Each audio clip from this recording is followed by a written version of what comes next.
Nah, kalau kita lihat tadi dalam ritual atau tradisi sesajen, sebenarnya Muhammadiyah itu sudah memberikan fatwa di TJA Tanya Jawab Agama juz 4 halaman 285. Di sana menjawab sebuah permasalahan yang berkaitan dengan tradisi memberi sesajen pada pohon. Dalam pandangan Muhammadiyah, memberi sesajen pada pohon itu dilihat dari dua aspek. Yang pertama, sesajen yang berisi mungkin ada ayam, sesuatu yang disembelih, kemudian juga ada hasil bumi, berbagai macam buah-buahan, nasi, dan sebagainya. Ini diberikan kepada makhluk gaib itu, mereka beranggapan bisa mengenyangkan makhluk gaib itu, dan tidak dimakan. Ini bertentangan dengan prinsip Islam, bagaimana Islam memposisikan harta. Bahwasanya harta itu kita tidak boleh membuang harta dengan mubadir. Atau ini yang disebut tabdir, yaitu boros. Dan dalam Al-Quran dikatakan innal mubadirina kanu ikhwanas syayatin. Sesungguhnya pelaku-pelaku atau orang-orang yang melakukan sikap hidup boros itu termasuk saudaranya setan. Gitu. Artinya boros tidak boleh, berlebihan juga tidak boleh, mengkonsum gaya hidup konsumtif. Semua uangnya dihabiskan untuk makan-makan. Itu juga tidak boleh. Itu yang disebut israf. Kulu wasrabu wala tusrifu. Makan dan minumlah, tetapi yang digarisbawahi Islam jangan sampai bersifat konsumtif, yaitu membeli makanan atau membuat makanan tapi secara berlebihan. Nah, ini dua hal yang yang menjadi perspektif Islam. Dan artinya dalam konteks tadi memberikan sesajen makanan yang enak, berbagai macam tadi sesajen tadi, tapi tidak dimakan, diberikan di punden atau di bawah pohon. Nah, ini secara perspektif Islam, bagaimana Islam memandang harta dan juga dalam perspektif ekonomi, maka ini berarti menempatkan harta bukan pada tempatnya. Kemudian yang kedua, dalam perspektif teologis, bahwasanya orang yang memberikan sesajen itu berarti meyakini di luar Allah juga bisa memberikan manfaat dan madharat. Sehingga mereka yang mereka lakukan, kenapa kok memberikan sajian, ada dua hal. Yang pertama menginginkan apa yang diinginkannya itu terrealisasi. Berarti mengharap sesuatu yang positif dari makhluk gaib tadi. Yang kedua menolak balak. Berarti ada manfaat dan madharat yang diinginkan. Tapi dalam pandangan Islam, manfaat dan yang memberikan manfaat dan mudarat itu hanya otoritatif Allah. Sehingga kalau kita lihat yang berikutnya, nanti kita coba perdalam tentang hukum memakan sesajen. Nah, ini boleh nggak ini, Pak? Kalau ada sesajen tadi yang isinya enak-enak juga. Ada ayam panggang, kemudian juga kepala kerbau, kemudian kepala kambing. Ini boleh atau tidak? Atau mungkin ada aneka buah atau hasil bumi. Ini boleh dimakan atau tidak? Tapi tadi ketika tidak dimakan, kok emani-mani kan. Sehingga perlu untuk kita bahas, sebenarnya hukum memakan sesajen itu bagaimana? Ini sudah difatwakan oleh Majelis Tarjih di SM Suara Muhammadiyah tahun 2013. Yang pertama dilihat, kalau makanannya itu berasal dari hewan yang harus disembelih. Misalnya ayam, kambing, kemudian sapi, kerbau. Yang mana dalam menyembelih itu ditujukan untuk arwah atau kekuatan gaib, atau kepada Mbah Danyang tadi, atau pokoknya yang dianggap keramat tadi, maka itu haram. Itu. Karena dalam surat Al-Baqarah ayat 173 dikatakan innama harama alaikumul maitata. Sesungguhnya Allah mengharamkan bagi kamu sekalian yang pertama bangkai. Yang kedua wadam. Wadama yaitu apa? Darah. Walahmal khinzir, daging babi. Kemudian yang keempat dijelaskan wama uhilla bihi li ghairillah, yaitu sesuatu yang disembelih ketika menyembelih itu bukan ditujukan pada Allah. Dalam tauhid uluhiyah kita, yaitu kita beribadah kepada Allah secara totalitas, maka termasuk menyembelih itu termasuk apa? Ibadah. Maka dalam doa yang kita baca dalam sholat, doa iftitah itu apa? Inna sholati wa nusuki. Nusuk itu apa? Nusuk itu makna umumnya adalah ibadah secara umum, tapi makna spesifiknya apa? Nusuk itu sembelian. Artinya ketika kita menyembelih sesuatu yang punya nyawa, itu tidak boleh ditujukan selain Allah. Jadi ketika tadi sesajen itu misalnya dari ayam yang menyembelih menunjukkan sembelihan ini untuk makhluk gaib tadi, maka ini hukumnya apa? Haram. Berdasarkan nas Al-Qur'an. Ya. Kemudian yang kedua, bagaimana? Ya, nanti kita coba diskusikan dulu biar selesai dulu ya. Yang kedua, kalau makanan itu tidak perlu untuk disembelih. Misalnya apa? Buah-buahan, nasi, uduk, berbagai macam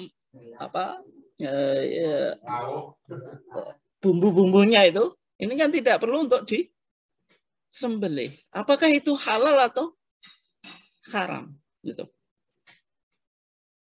Nah, kita lihat kalau karena ini tidak disembelih berarti hukum asalnya apa? Hukum asalnya mubah karena al-aslu fil asya apa? Al-ibahah, hukum dasar sesuatu itu apa? Mubah karena tidak perlu untuk disembelih. Jadi ini harus dibedakan ya. Kalau sesuatu yang disembelih itu zat aslinya apa? Halal. Misalnya ayam, kambing, kerbau itu zatnya itu apa? Halal. Tapi ketika kita mau makan harus disembelih, maka menyembelih itu yang bisa tergantung niatnya, bisa menjadikan sesuatu apa? Haram. Tapi keharamannya bukan pada zatnya, tapi pada ibadah menyembelihnya. Kemudian yang kedua, kalau makanan itu tidak perlu untuk disembelih kan itu. Tadi buah-buahan dan sebagainya. Sehingga ya berlaku hukum asalnya karena tidak perlu untuk disembelih. Hukum asalnya apa? Halal. Tetapi dalam pandangan Muhammadiyah sebagai bentuk atau tindakan preventif dan kehati-hatian, maka sesuatu yang berpotensi pada yang negatif, apalagi ini berkaitan dengan konteks keyakinan, maka dianjurkan untuk tidak dimakan. Termasuk yang tidak disembelih. Berarti buah-buahnya juga tidak dimakan. Kemudian apa? Nasinya juga tidak dimakan. Tetapi keharaman ini keharaman yang sifatnya preventif. Artinya hukum asalnya apa? Halal. Tetapi sesuatu yang halal ketika berpotensi kepada sesuatu yang negatif bisa diharamkan. Berlaku kaidah apa? Darul mafasid muqaddamun ala jalbil masoleh. Meninggalkan kerusakan atau sesuatu yang negatif itu lebih diprioritaskan daripada apa? Mendatangkan kemaslahatan. Kalau kita makan itu maslahatnya apa?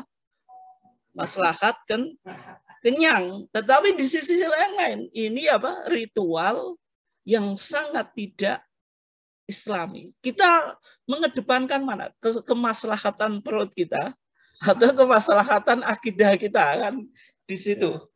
Sehingga dalam fatwa tarjih keharaman ini diharamkan karena apa? Saddu dzari'ah. Saddu dzari'ah itu apa? Memblokade jalan yang menuju kepada apa? Yang negatif atau kesyirikan dalam konteks ini. Berarti kalau dalam pandangan Muhammadiyah makanan sesajen apapun itu tidak boleh dimakan. Tapi kalau yang disembelih, sesuatu yang disembelih itu secara otomatis apa? Haram. Tapi kalau yang tidak binatang yang disembelih, hukum asalnya apa? Halal. Tapi karena ini lebih banyak membawa yang negatif, apalagi berkaitan dengan konteks akidah, maka diharamkan. Gitu. Oke, ya. Nah, kemudian berikutnya, di masyarakat kita juga ada tradisi yang disebut dengan budaya larung laut. Ini sebenarnya sudah dibahas di dalam Muhammadiyah dalam tuntunan seni dan budaya Islam. Ini hasil Munas Malang 2010. Artinya, tuntunan seni dan budaya Islam ini sebenarnya rumusan Muhammadiyah di dalam memahami seni dan budaya. Artinya Muhammadiyah, meskipun tadi beragamanya secara tajdid. Tajdid artinya purifikasi dan dinamisasi. Ya, Muhammadiyah selama ini banyak dianggap sebagai organisasi atau kelompok yang anti seni dan budaya. Sehingga Muhammadiyah perlu untuk merumuskan mana seni dan budaya yang perlu untuk dikembangkan dan mana yang tidak.